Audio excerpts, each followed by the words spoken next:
1TV news.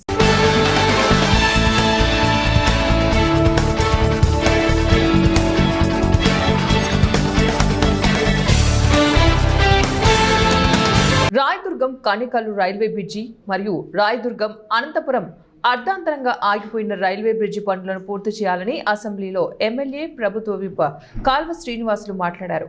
మిగిలిన పనులు పూర్తి చేయాలని రహదారులు భవనాల శాఖ మంత్రి బీసీ జనార్దన్ రెడ్డిని కోరారు. ప్రభుత్వంలో మనం ప్రారంభం చేసి ఆగిపోయిన బ్రిడ్జిలు చాలా నియోజకవర్గాల సంపూర్ణంగా ఉన్నాయి అధ్యక్ష.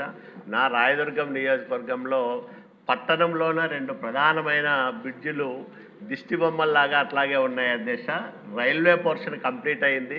రాయదుర్గం తుమ్కూరు రైల్వే మార్గంలో ఒకటి కనేకల్లు రోడ్లో ఒకటి, అట్లాగే అనంతపూర్ రోడ్లో ఒకటి, 2 కూడా రైల్వే పోర్షన్ కంప్లీట్ అయ్యి ఆర్ఎన్బి పోర్షన్ అట్లాగే మిగిలిపోయింది. నేను ఢిల్లీలో రైల్వే శాఖ మంత్రి గారు కూడా విజ్ఞప్తి చేశా. తర్వాత అది మామూలు నేషనల్ హైవేగా మార్చాం అధ్యక్ష ఒక రోడ్డుని. కాబట్టి నేషనల్ హైవేలో ఒక అవకాశం ఉందంట అధ్యక్ష. 1 టైమ్ ఇంప్రూవ్మెంట్ కింద పథకం కింద ఒక బ్రిడ్జ్ తీసుకునే అవకాశం ఉందని, తాజాగా అది 544 DD అయింది కాబట్టి 51,75,00,000 రూపాయల ఖర్చు కాగల ఒక ప్రతిపాదనలను నేషనల్ హైవేకి సమర్పించాం అధ్యక్ష. గౌరవ మంత్రి గారు ఆయన పలుకుబడిని ఉపయోగించి ఆ బ్రిడ్జిని మంజూరు అయ్యే విధంగా చూడాలని మీ ద్వారా గౌరవ మంత్రి గారిని కోరుకుంటున్నాను అధ్యక్ష. మంత్రి గారు కూడా ఇప్పుడే నా దృష్టికి కూడా వచ్చింది. ఏదైతే అంతకుముందు కూడా అక్కడ ఏదైనా ఇబ్బందులు ఉన్నప్పుడు కూడా 1-2 బ్రిడ్జిలు కూడా చేయమని, తర్వాత అప్రోచ్ బ్రిడ్జిలు కూడా కొన్నిటికి ప్రపోజల్స్ పంపమని చెప్పి ప్రభుత్వం కూడా అడిగింది. మా అధికారులు కూడా అందరూ కూడా వాటి మీద ఎక్కడెక్కడ మధ్యన బ్రిడ్జిలు ఆగిపోయినాయి, ఆ మొదలు పెట్టినటువంటి కూడా కొన్ని చోట్ల 70%, కొన్ని చోట్ల 90% కూడా అయినాయి. వాటన్నిటిని కూడా తీసుకుని త్వరలోనే ప్రభుత్వానికి ఇచ్చి వాటిని కూడా మొదలు చేయడానికి ప్రయత్నం చేస్తామని చెప్పి చెప్తున్నాను. నాగర్ కర్నూలు జిల్లా వంగూరు మండల ముఖ్యమంత్రి రేవంత్ రెడ్డి స్వగ్రామమైన కొండారెడ్డిపల్లి గ్రామంలో రాష్ట్ర రైతు సంక్షేమ కమిషన్ చైర్మన్ కోదండారెడ్డి నేతృత్వంలో collector Badhavath Santosh, Achampet MLA doctor Vamshi Krishna, commissioner మెంబర్లు సందర్శించారు.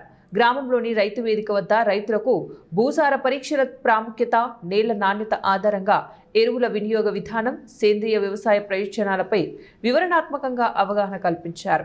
అనంతరం మినీ కిట్ల పంపిణీ, భూసార పరీక్షలకు సంబంధించిన పరికరాలను రైతులకు పంపిణీ చేశారు.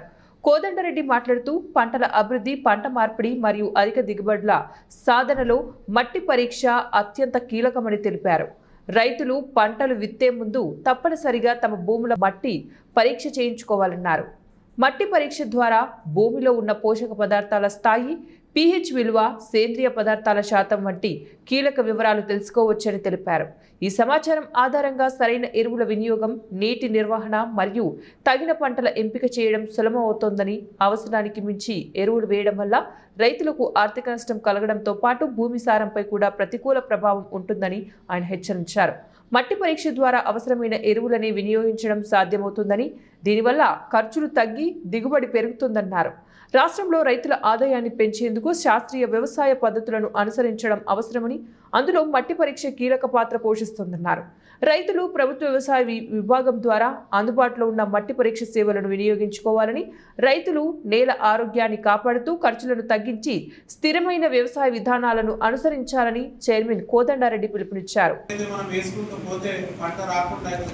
ఇంకో సైడ్ మనము తినే ఆహారం కూడా మనకి మొత్తం కలుషితమై పాయిజన్ అయిపోయి ఆ తినే ఆహారంలో కూడా మన బాడీలోకి పోయి ఇంతకుముందు చెప్పినట్టు ఇప్పుడు మా జనరేషన్ కూడా ఇంతకు ముందు ఉన్నంత స్ట్రాంగ్గా ఉంటాం, అంత వాళ్ళలాగా యాక్టివ్గా ఉండలేము. ఆ ఏజ్ వచ్చినప్పుడు మన తర్వాత వచ్చే జనరేషన్ మనం ఇదే ఫుడ్ తినుకుంటా ఇట్లనే ఫర్టిలైజర్ వాడుకుంటా ముందుకు పోతే మన తర్వాత జనరేషన్ ఇంకా అసలే చిన్నప్పటి నుంచే రకరకాల రోగాలు అవన్నీ కూడా వచ్చే పరిస్థితి ఉన్నాం.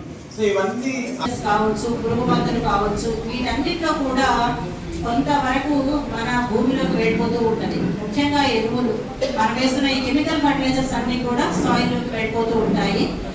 మనం వేసినటువంటి మన పంట కొంతే తీసుకుంటుంది, 60% మాత్రమే తీసుకుంటుంది. 40% అంటే 40% వరకు కూడా లోపలికి వెళ్ళిపోతూ ఉంటాయండి. భూ పొరలలోకి వెళ్ళిపోయి అక్కడ కరగని స్థితిలో కూడా అవి ఉండిపోతాయి. అంటే అది దేనికి పనికిరాదు. మనం వేస్తున్న ఎరువుల్లో సగం మాత్రమే మన యొక్క పంటకి అందుబాటులోకి వస్తుంది. అంటే ఈ విధంగా ప్రతి సీజన్లో మనం ఎరువు వేసుకుంటూ పోతున్నప్పుడు ఆ అక్కడ డిపాజిట్స్ పెరిగిపోతున్నాయి. మనకు రైతుకి ఖర్చు కూడా సారము భూమి యొక్క స్థితిగతులు మారిపోతూ ఉన్నాయి.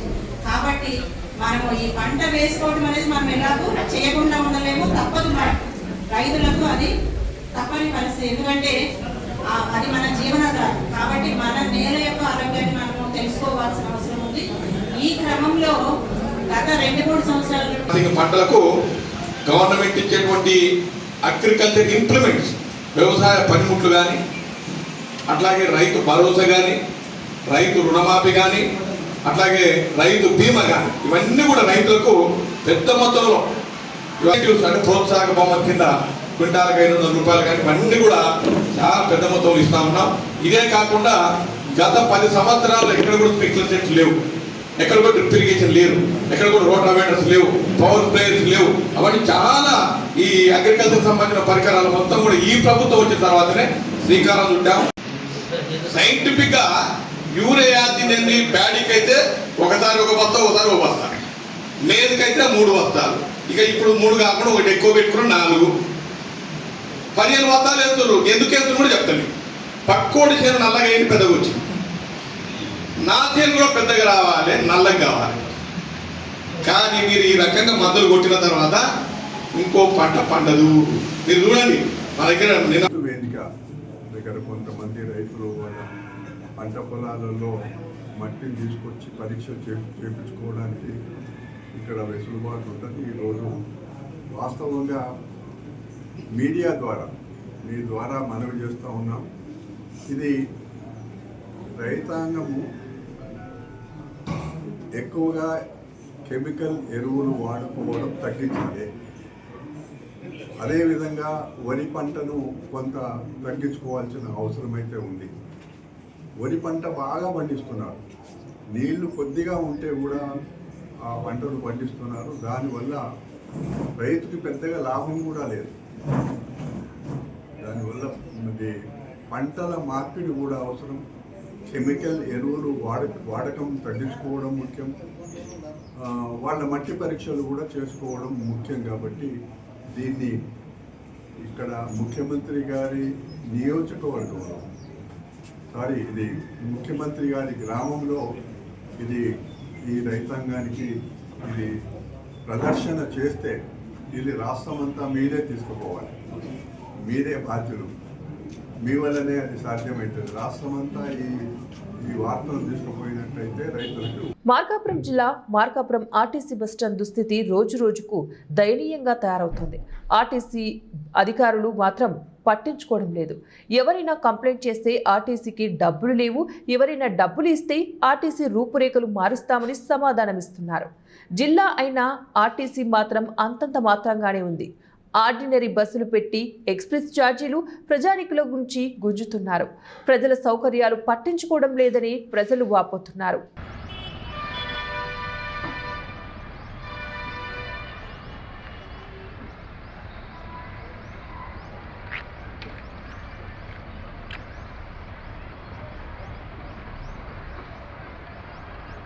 గంగాధర్ నెల్లూరు నియోజకవర్గంలో ఎన్నడూ లేని విధంగా టీడీపీ నాయకుడు హిందూ సాంప్రదాయాలను మంటగలుపుతున్నాడు.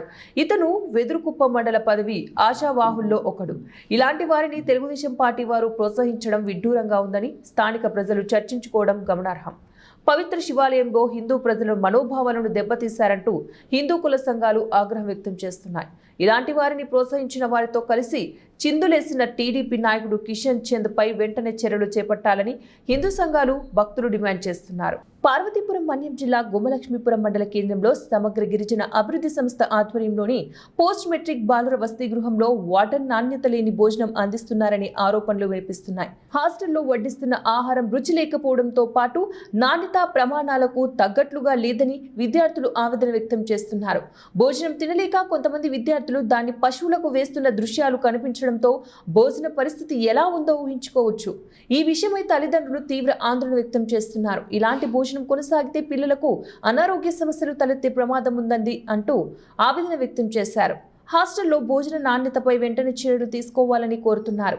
అదే సమయంలో విద్యార్థి సంఘ నాయకులు, గిరిజన సంఘ నాయకులు వీళ్ళు స్పందిస్తూ పోస్ట్ మెట్రిక్ హాస్టల్ వార్డెన్పై కఠిన చర్యలు తీసుకోవాలని డిమాండ్ చేస్తున్నారు.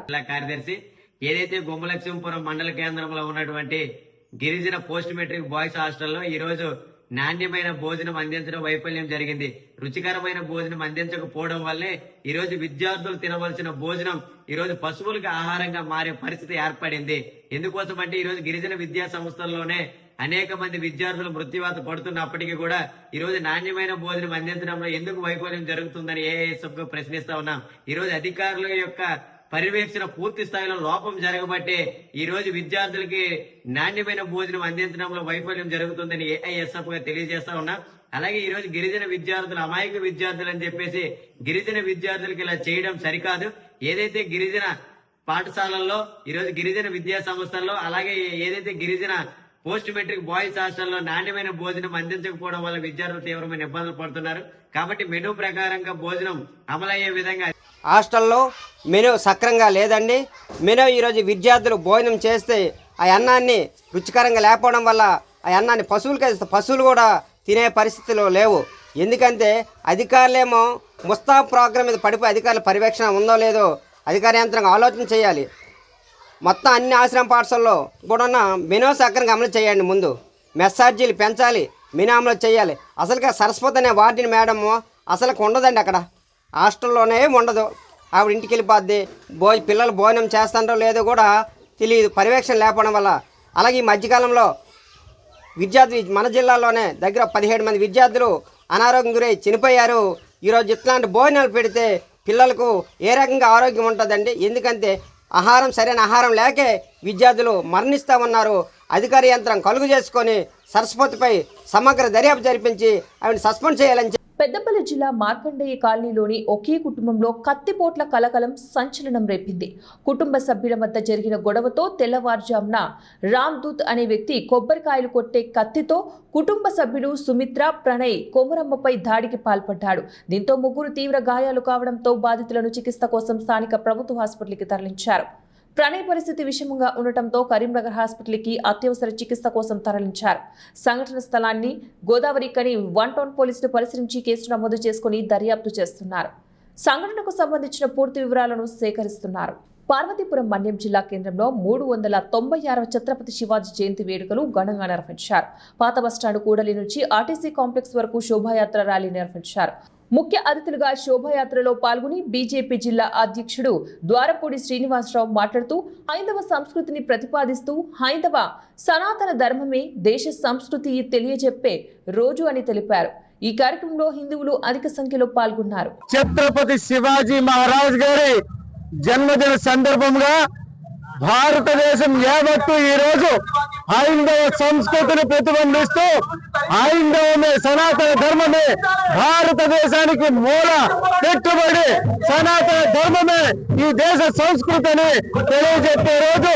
మొదలుగా అక్రమంగా ఏదైతే హైందవుని మత మార్పిడి చేసి హైందవ సంస్కృతిని మంట కలిపినటువంటి మొఘల చక్రవర్తుల పతనాన్ని చూసేటువంటి ఛత్రపతి శివాజీ గారు, అలాగే సంభాజీ మహారాజ్, వీళ్ళు హైందవ మతాన్ని సంరక్షిస్తూ ఇవాళ భారతదేశం మొత్తం హైందవ సనాతన ధర్మాన్ని ఎలుగెత్తే చాటే విధంగా చేసినటువంటి వారి జన్మదిన సందర్భంగా తెలియజేసుకుంటూ ఇవాళ హైందవ జాతి అంతా కూడా గర్వంతో ముందుకు సాగుతుంది ఈ శోభయాత్ర ద్వారా. మన్యం జిల్లా హెడ్ క్వార్టర్ లో పాత బస్టాండ్ దగ్గర నుండి అలాగే ఆర్టీసీ కాంప్లెక్స్ వరకు కొనసాగుతున్నటువంటి శోభయాత్ర ఛత్రపతి శివాజీ మహారాజ్ కి ఘనంగా అందరూ. ఇవి ఇప్పుడు బులెటిన్ డీటెయిల్స్. నెక్స్ట్ బులెటిన్ లో మళ్ళీ కలుద్దాం. అంటే కీప్ వాచింగ్ 1 టీవీ న్యూస్.